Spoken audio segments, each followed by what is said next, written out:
Aujourd'hui, nous allons parler d'une clé qui va ouvrir le ciel sur ta vie.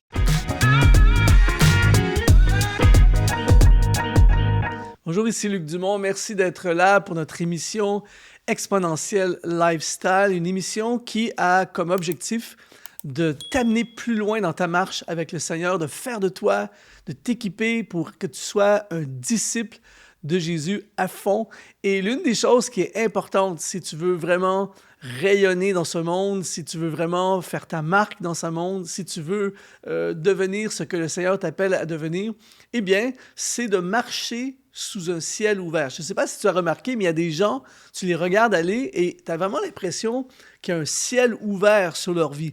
Quand je parle de ciel ouvert, je parle d'une vie où constamment, il y a la bénédiction, constamment, il y a une faveur, constamment, il y a des portes qui s'ouvrent, il y a des provisions, il y a vraiment une joie. Et ça ne veut pas dire que la personne n'a pas de bataille, de combat, de lutte, mais il y a un ciel qui est ouvert. Alors qu'il y a d'autres personnes, tu as l'impression que le ciel est tout le temps fermé, il n'y a rien qui passe, tout ça. Et où je ne sais pas dans quel groupe tu te situes aujourd'hui, mais j'ai une bonne nouvelle. Je vais te donner ce qui est nécessaire. En tout cas, c'est une clé très importante pour que tout à coup, le ciel s'ouvre comme jamais sur ta vie. Et je peux t'assurer, ça va changer complètement le scénario de la prochaine année de ta vie. Et j'aimerais t'offrir, dans cette même lignée, dans cette même lancée, je veux t'offrir un accès à une masterclass que j'ai fait qui s'appelle « Comment réussir ta vie et être heureux ». C'est vraiment mon objectif, ma mission, c'est de tout mettre en place pour que tu sois heureux, que tu sois heureuse, que tu puisses réussir ta vie.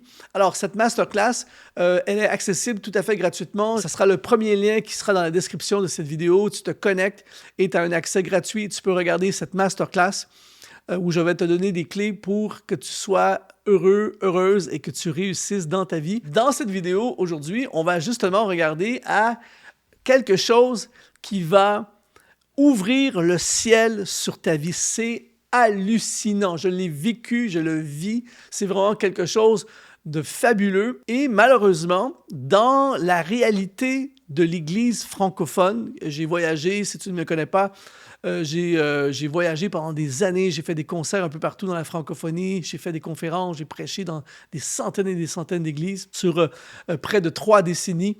Et j'ai vu beaucoup de choses. Et l'une des choses qui n'est pas assez ou pas enseignée dans l'Église francophone, c'est ce que j'appelle la culture de l'honneur. Et reste jusqu'à la fin parce que je vais te donner vraiment des éléments que tu vas pouvoir mettre en pratique dès aujourd'hui.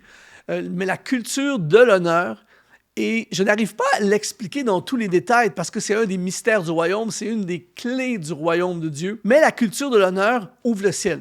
C'est dans le cœur de Dieu, c'est dans le programme de Dieu, c'est qui est Dieu. Un homme, une femme qui vit la culture de l'honneur, qui applique la culture de l'honneur, je t'assure, ça va ouvrir le ciel sur ta vie comme jamais. Je ne laisse pas te lire quelques passages. Premièrement, Matthieu chapitre 10, verset 41, il dit « Celui qui reçoit un prophète en qualité de prophète recevra une récompense de prophète. Et celui qui reçoit un juste en qualité de juste recevra une récompense de juste. » En fait, ici, je veux mettre l'emphase pas nécessairement sur recevoir un prophète, mais je veux mettre l'emphase sur quand il y a un acte d'honneur, c'est connecté à une récompense. On a un autre exemple frappant dans Éphésiens chapitre 6 au verset 2 et 3. Il dit « Honore ton père et ta mère, c'est le premier commandement avec une promesse, afin que tu sois heureux et que tu vives longtemps sur la terre. » Et ce qui est intéressant ici, il ne dit pas « honore les bons parents, ceux qui ont des... Si tu as des super bons parents, honore ton père et ta mère. » Non, il dit « honore tout simplement ton père et ta mère. » Et c'est connecté. Il dit « si tu honores ton père et ta mère, ben, tu vas être heureux et tu vas vivre longtemps sur la terre. » Ça ressemble beaucoup à un ciel ouvert, ça. Et donc, la culture de l'honneur est connectée à une rétribution, est connectée à une bénédiction, est connectée à un ciel ouvert de la part de Dieu. Pourquoi? Parce que c'est dans la mentalité de Dieu, c'est dans les paramètres du royaume de Dieu. Et moi, je viens du Canada, comme tu l'as certainement remarqué avec mon accent.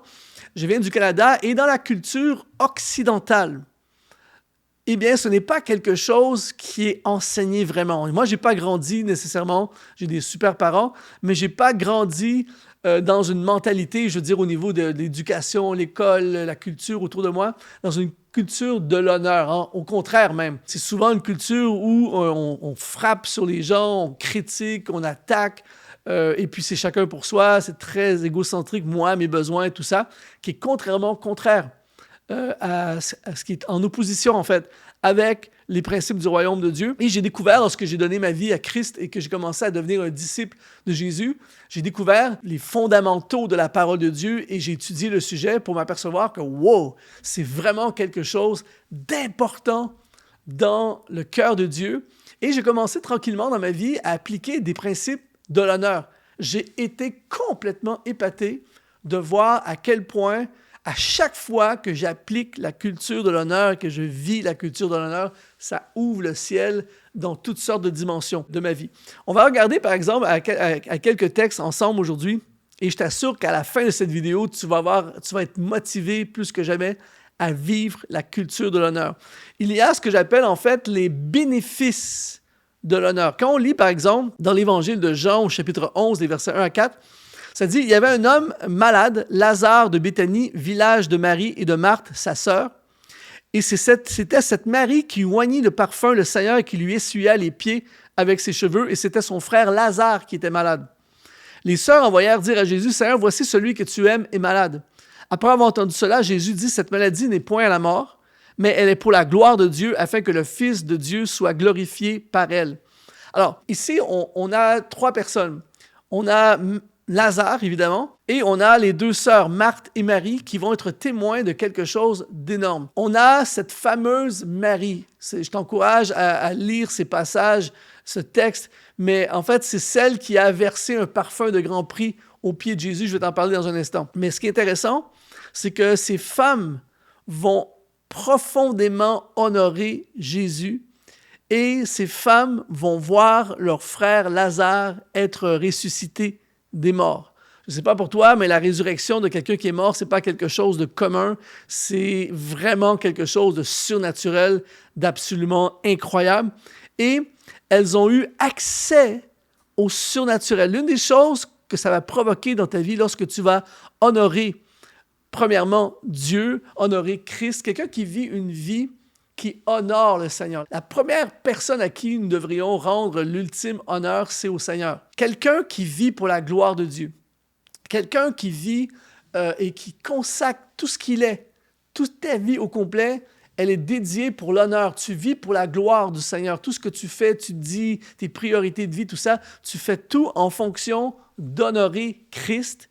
Eh bien, tu vas activer dans ta vie le surnaturel comme jamais. Tu veux voir des miracles dans ta vie, tu veux voir des impossibilités devenir possibles, tu veux voir des guérisons, tu veux voir des actes surnaturels de la part de Dieu. Eh bien, vis une vie d'honneur envers Christ et je t'assure, tu vas ouvrir le ciel du surnaturel. Une deuxième bénédiction que ça va apporter dans ta vie également, la culture de l'honneur, c'est que ça va te donner un accès personnel et privilégié au cœur de Dieu. Ça, c'est énorme. Dans l'Évangile de Luc, au chapitre 10, au verset 38 et 39, il dit « Comme Jésus était en chemin avec ses disciples, il entra dans un village et une femme nommée Marthe le reçut dans sa maison. Elle avait une sœur nommée Marie qui était assise aux pieds du Seigneur et elle écoutait sa parole. » On parle encore une fois de Marthe et Marie. Ici, quand tu étudies, par exemple, les textes du Nouveau Testament, et particulièrement les évangiles, où on nous raconte un peu le passage de Jésus sur terre, c'est fascinant de voir à quel point Jésus était sollicité. Tout le monde était après lui. Tout le monde voulait un miracle. Tout le monde voulait l'entendre. Tout le monde voulait le toucher. À un moment donné, il était tellement sollicité. Il était dans une maison. Il n'y avait plus moyen d'accéder à la maison. Et il y avait un paralytique, ils l'ont passé par le toit de la maison pour être certain qu'il rentre dans la maison pour qu'il puisse avoir accès à Jésus.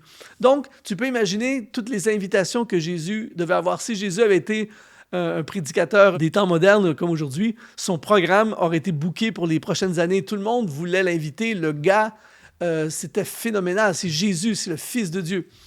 Mais dans ce texte, c'est touchant de voir que, alors que Jésus, écoute bien, Jésus a toutes les options. Et il choisit d'aller dans la maison de Marthe et Marie.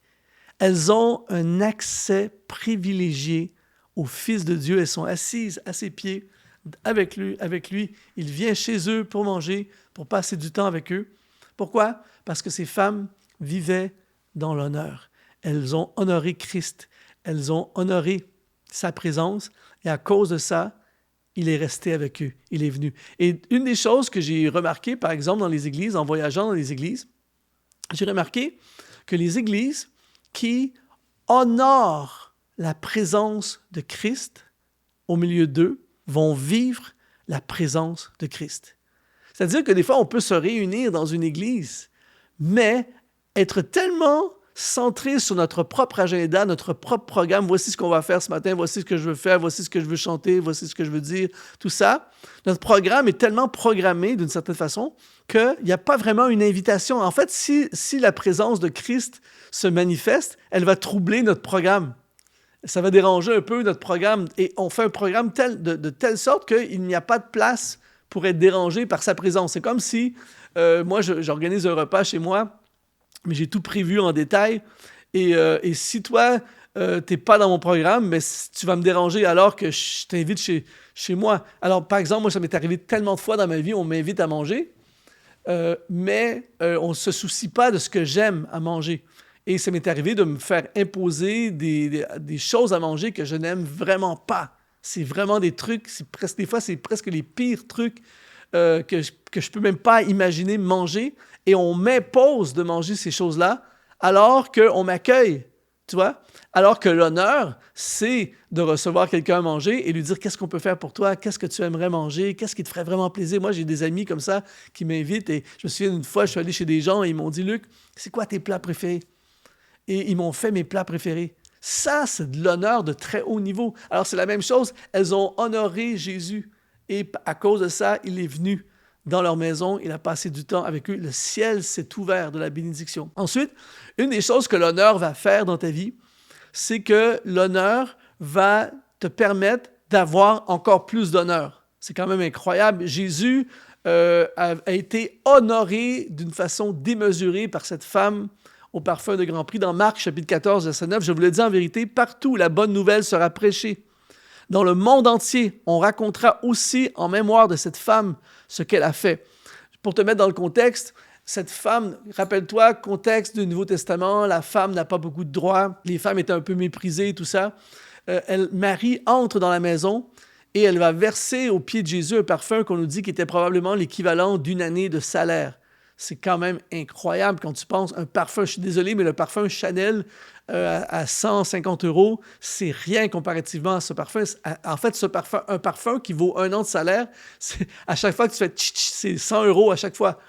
Et elle va verser ça aux pieds de Jésus en acte d'honneur absolu, à un tel point que même les disciples qui étaient avec Jésus n'ont rien compris. Eux, ils méprisaient la femme, puis ils ont même dit « quel gaspillage », alors que c'est pour Jésus.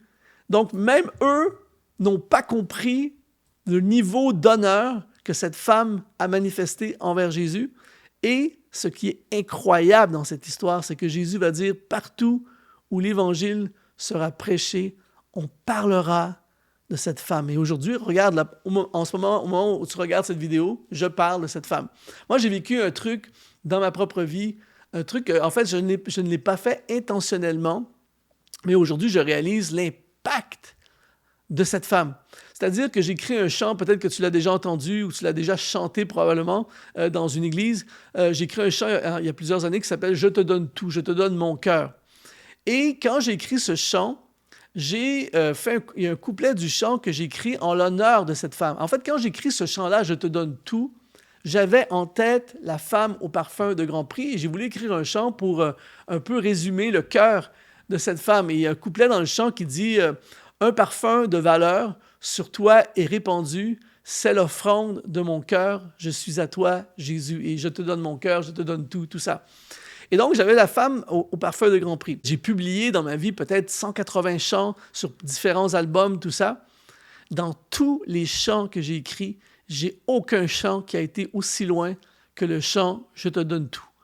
C'est hallucinant. Je me suis même retrouvé à un moment donné dans un aéroport où il y a une dame qui est avec son mari, elle m'a pointé, elle dit « C'est je te donne tout! » C'est je te donne tout! Elle m'a appelé « Je te donne tout! » Le chant a été traduit dans plein de langues. On m'envoie régulièrement des vidéos de ce chant chanté en anglais, en espagnol, en arabe, en hébreu, en toutes sortes de langues. C'est hallucinant. Régulièrement, des gens me disent qu'ils se sont convertis, ils ont donné leur vie à Jésus sur ce chant. Des gens qui se sont mariés sur ce chant, des gens qui ont été baptisés sur ce chant. D'ailleurs, si tu peux écrire dans le commentaire si tu as déjà vécu quelque chose avec ce chant. Et en fait, moi, quand je l'ai écrit, j'avais juste dans mon cœur l'idée de rendre hommage à cette femme. Mais il y a quelques années, quand j'ai vu à quel point ce chant-là est parti partout dans le monde, j'ai compris ce passage. Partout où l'Évangile sera prêché, on racontera ce que cette femme a fait. Et en fait, j'ai compris qu'il y a tellement une bénédiction, il y a tellement un ciel ouvert sur cette femme. Il y a tellement une bénédiction à cause de son honneur extrême qu'elle a fait au Seigneur, que même faire un chant à propos d'elle en période contemporaine, 2000 ans après, va exponentialiser le chant de façon démesurée. Et donc, c'est pour ça que je veux t'encourager aujourd'hui, toi aussi, qui veut aller plus loin, toi qui veux vivre avec un ciel ouvert, tu veux passer dans une dimension de ta vie, de ton ministère, de ton business, de ta carrière, tu veux aller plus loin, tu veux te dépasser, tu veux impacter, tu veux toucher une multitude de gens, tu veux faire des choses, des grandes choses pour le Seigneur, eh bien, applique la culture de l'honneur. Honore premièrement Christ. Vis pour sa gloire. Donne tout, tes finances, ton temps, tes talents, ton cœur, tes ressources, mets-les au service de sa gloire. Je t'assure, ça va ouvrir le ciel. Honore également les gens dans ta vie. Honore tes parents, honore ta famille. Pas les bons parents uniquement, honore ton père et ta mère. Honore ton pasteur. Une des choses qui va ouvrir le ciel sur ta vie, c'est d'honorer tes pasteurs, tes leaders spirituels, les gens que Dieu a placés sur ta route. Pas les pasteurs parfaits, les pasteurs sans erreur, non. Les leaders que Dieu a placés sur ta route, tu les honores. Tu honores ton Église, tu honores ton patron. Ton patron, tu l'honores. Je t'assure que si tu honores ton patron, alors que tous tes collègues de travail critiquent le patron, méprisent le patron, toi, tu l'honores. Tu vas le voir, qu'est-ce que je peux faire pour te faire réussir? Tu l'honores. Tu honores les gens autour de toi. Tu honores le chauffeur de Uber. Tu honores la serveuse au restaurant. Tu honores les gens que tu considères en dessous de toi. Tu honores ton entourage par des gestes, par des paroles, des paroles qui honorent les gens.